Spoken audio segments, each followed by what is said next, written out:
What's going on? Welcome back to Financial Journey. So today I'm going to talk to you on Fisker. I want to go over some of the current data points, break it down on what's been coming out about the company itself, and go over everything else that you need to know. But first, make sure to hit that thumbs up and subscribe. I always greatly appreciate that.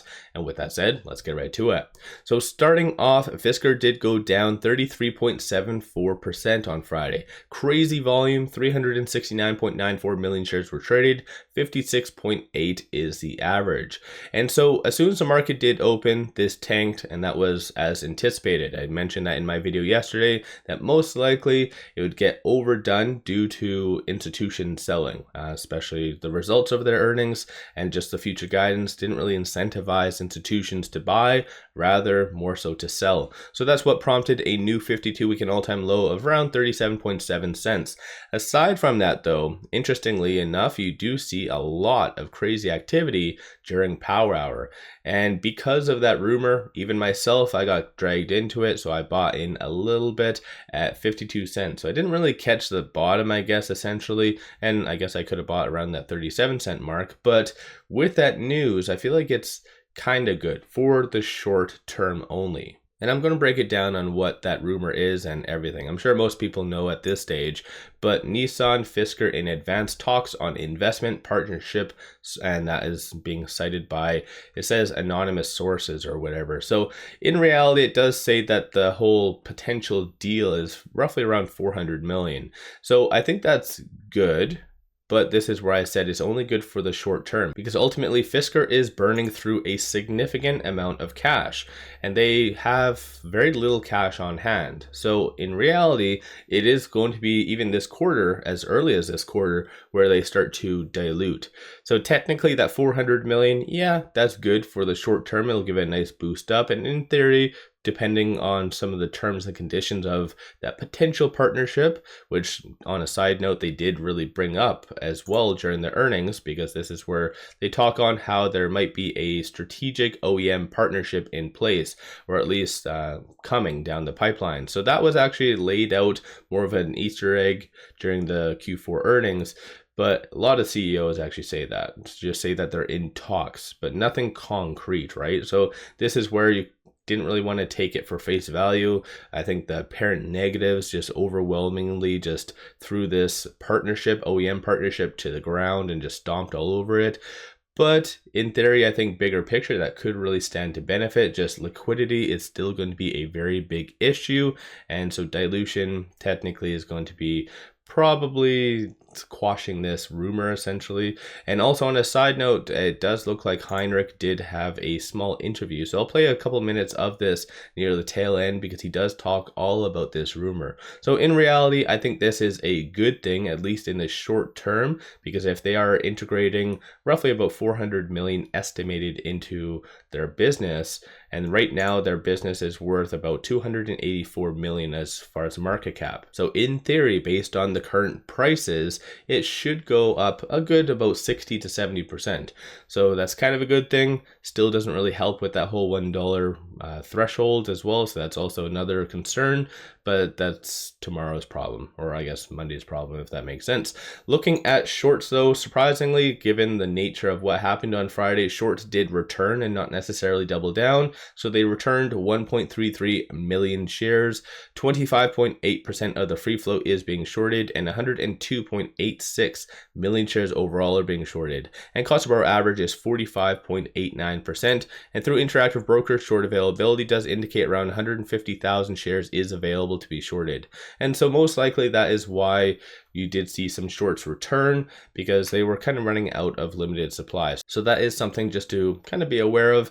Aside from that, due to their earnings, there was roughly about 3 ratings that did come in, and they weren't all that bad. So Jeff, who is with TD Cowen, Jeff, who has a 42% success rating, gave a $1 price target. And then aside from that, Citi did give a 80-cent price target, and RF Lafferty did give a $2 price target. Jamie Perez, and I believe Jamie Perez has a very low rating as well. It seems to not be popping up right now. So aside from that though, I think that's kind of optimistic looking at these analysts. Of course, they're thinking 1 year out and maybe incorporating a OEM partnership and just maybe liquidity, a new investor to come in and really save the day. I think analysts are a little bit too optimistic given what came out from their earnings. But then again, what do I know? I'm not a financial advisor. You guys always do your own due diligence. Looking at some of the data though, based on options on Friday, you had $1.68 million in calls being purchased versus 1.4 million in puts. And you can tell ever since that rumor started to come out, this is where options just lit on fire. And interestingly enough, majority of the call options that were purchased were during this power hour pump up. So a lot more optimism. And based on the sentiment, 59% of all the options being done on Friday were bullish. So that's kind of a good thing overall. Of the call options that are being purchased, there was a consensus for it to be above roughly about 50 cents by the end of next week. And then vice versa, looking at puts, of course, with a stock really below 50 cents or kind of around that range, there is no real kind of point to buying puts. Technically, you can just go out and short it. It might be a little bit easier. But of course, looking at puts, it's anticipated to be 50 cents or below. So something to consider. An interesting thing, though, I just wanted to bring up is that despite the very high volume on Friday, so 369.94 million, institutions weren't really getting in for the long. And you can see that based on this. So these are the transactions that did occur on the secondary market above $100,000. So Fisker is definitely not that popular among institutions, and nor has it for a while now. So the last couple transactions that was above $100,000 was on the 27th, and aside from that was on January 22nd. So big money has just not been getting into Fisker for the long position. And that's something I did bring up on last couple of videos as well. And so maybe they just anticipated Fisker to continue to trend down, which I guess rightfully did happen. But who knows? We'll just have to wait and see, monitor what big money is doing. I think a lot of the volume on Friday was algorithmic trading, especially more so right here. So probably just a lot of institutions and AI trading in among themselves. So that's probably what made up a significant amount of volume. Aside from all of that fun stuff, so with it closing at 48 cents and change, it is right below this S2. So between this S3 and this S2, so 36 cents is going to be that next strong support. And coincidentally, it did bounce off of that general area on Friday, so we do know that's a very strong support. And aside from that, then 49 cents. After hours, it did go up slightly, so it is within this S2 and this S1, but we'll just have to wait and see what does happen, because typically after hours, there's not a lot of support, right? It's kind of a wild west, if that makes sense. So some points to watch for: 57 cents if it is going to break out, if dependent on those Nissan rumors, if it does come to realization or whatever. Vice versa, 36 cents and change, that's what you'll want to watch for. Is going to be the next strong support. Looking on the actual chart though, it is lower percentile, the boiling band below a lot of the key pivotal moving averages. Looking at stochastic, because of the sell-off on Friday, it's starting to really pull that down. So that's kind of a good thing, causing more of a reset in the technicals. But you do see a start of a deviation, so red line above the white, showing a bearish sentiment. A number of retail investors, or I guess number of investors overall, have been getting out, and you can tell that based on the momentum indicator. So all in all, technical is not really looking the best. If anything, it does insinuate more of a continuation of a downtrend. But surprisingly enough, the shorts and also the options activity does have some optimism in it. So that's kind of a good thing. And like I mentioned, I just want to quickly play this, a couple minutes from this. And so this is 𝗖𝗓𝗧𝗛 talking about the whole Nissan, or at least OEM, and maybe what is coming next. Fisker shares closing the day sharply lower, but they did claw back some losses on a report that Nissan is in talks with the company to invest more than $400 million in the business. That's according to a report from Reuters. The EV maker reporting weak results yesterday, issuing a going concern warning and saying it will cut 15% of its workforce. Fisker CEO Henrik Fisker is joining us now. Henrik, first of all, thank you so much for joining us. Obviously, you have a lot on your plate right now, so we really appreciate you taking the time.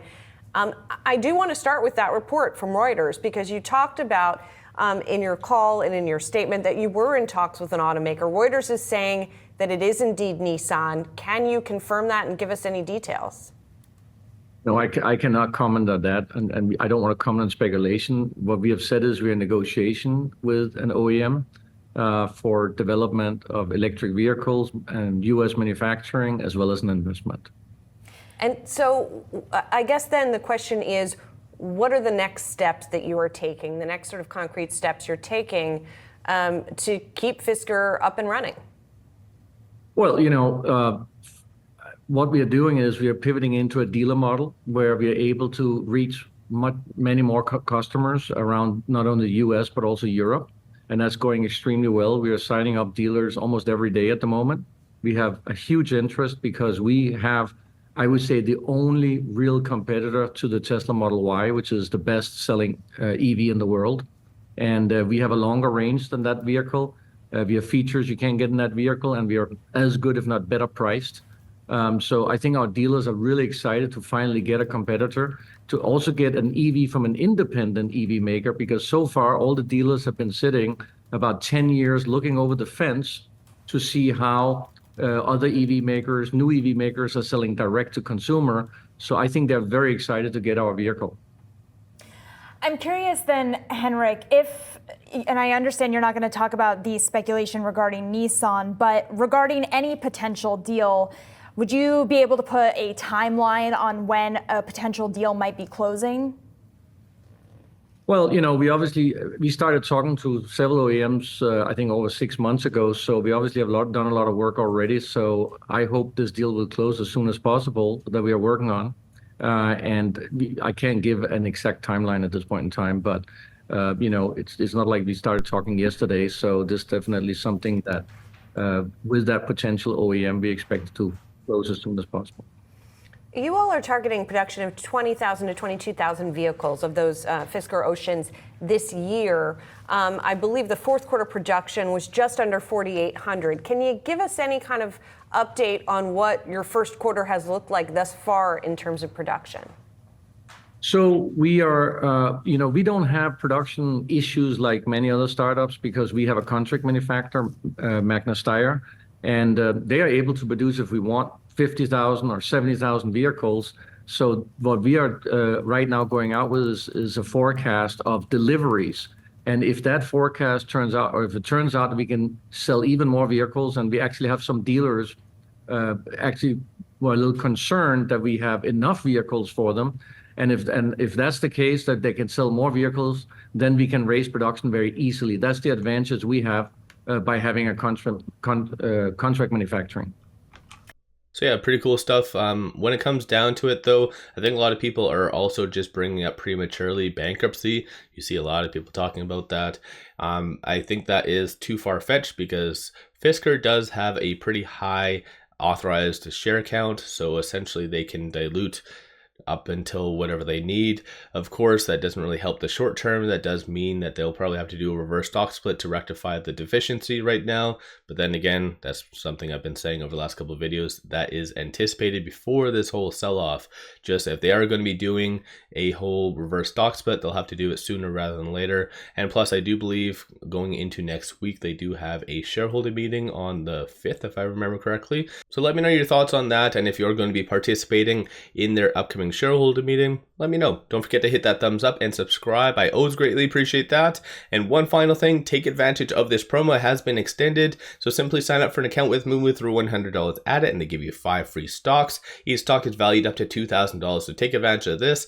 Link in the description below and also the comments. With all that said, appreciate all of you watching.